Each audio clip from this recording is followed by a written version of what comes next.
Here's a question. How are you supposed to know when it's time to fertilize? Is it based on the calendar? Is it based on recommendations? Is it based on soil tests? Today I want to look at a couple of things that'll help you know exactly when you need to feed and what you should be looking for. Let's go.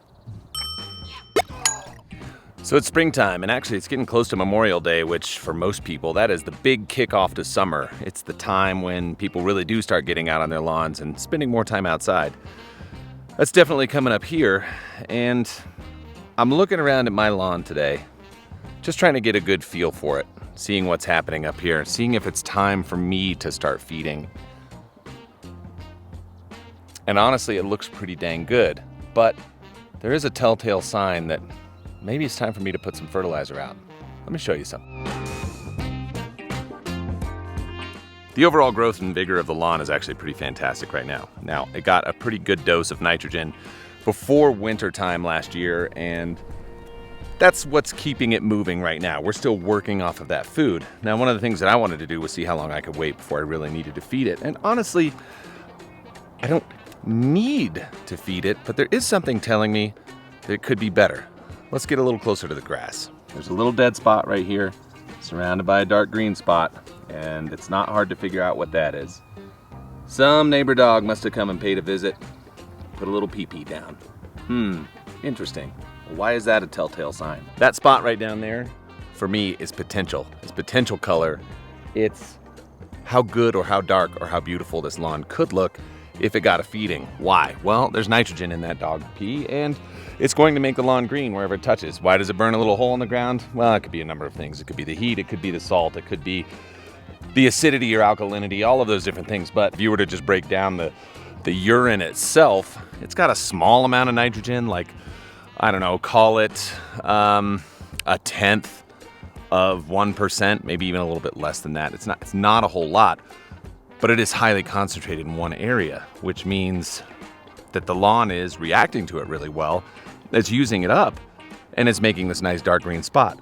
Well, that tells me that the nitrogen potential for the lawn could actually be raised. I could come out here and I could hit it, and I could darken everything up and have it look even more beautiful than it does right now. There's not a whole lot else that says it's time to feed. My calendar isn't telling me it's time to feed because it doesn't know anything about my lawn. And there's nowhere for the lawn itself to just say, hey, I need some food. You kind of have to do that. So all of this right here is just based on having a little look. I'm going to take a little look around. We're going to say, hey, it looks a little weak. In the same manner as, what if you were hungry, but your stomach never growled? How would you know? Would you get lethargic? Would you have less energy? It's those kind of things that you need to be looking at with your lawn, more than just saying it's been 4 weeks, 5 weeks, 6 weeks, 2 weeks. You got to really take a look and see how it's responding to the fertilizer itself. But how would I know what to put down? That's a great question.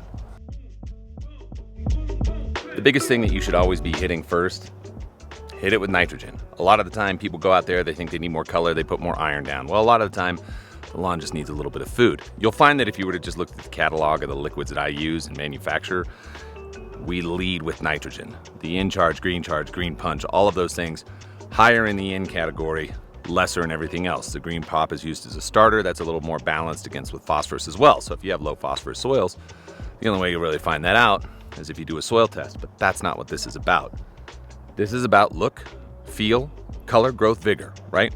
That is all we're going for here. Pretty much the first thing, if your lawn is looking weak at all, give it nitrogen first. So many people that I do soil reports for, we go down the list. I'll actually ask them, how long is it that you see before your lawn starts to fall off?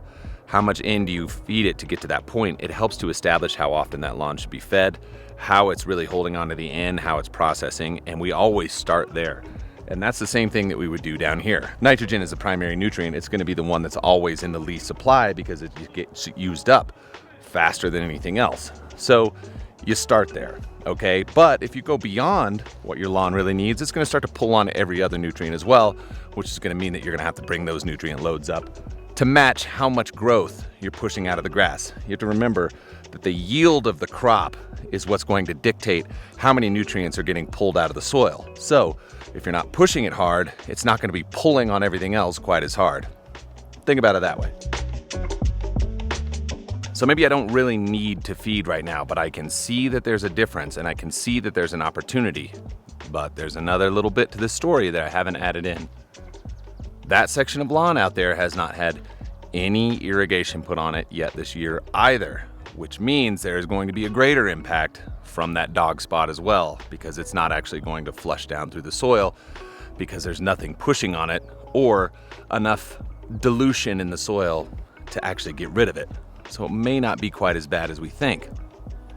I'm going to be watching that over the next couple of days and see if it gets stronger or if it starts to fade and blend in. My feeling is, as soon as I put water to the area, everything else is going to start to flush up and we're not going to see that spot quite so apparent.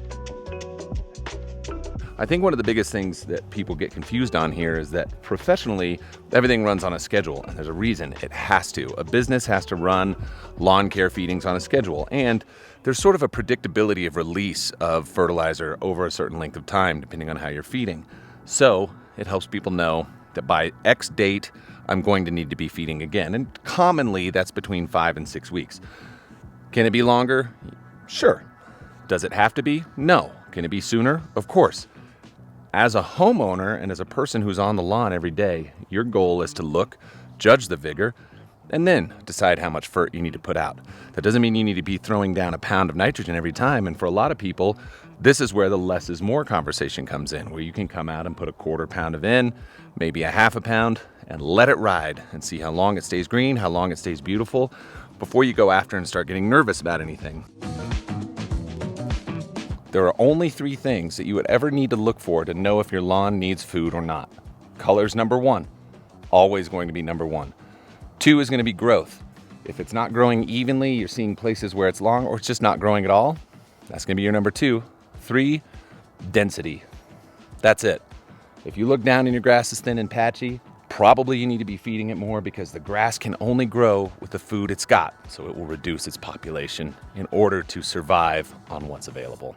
Overall though, condition of the lawn is actually really freaking nice, and maybe if I came out here in the afternoon, it might even look a little bit darker.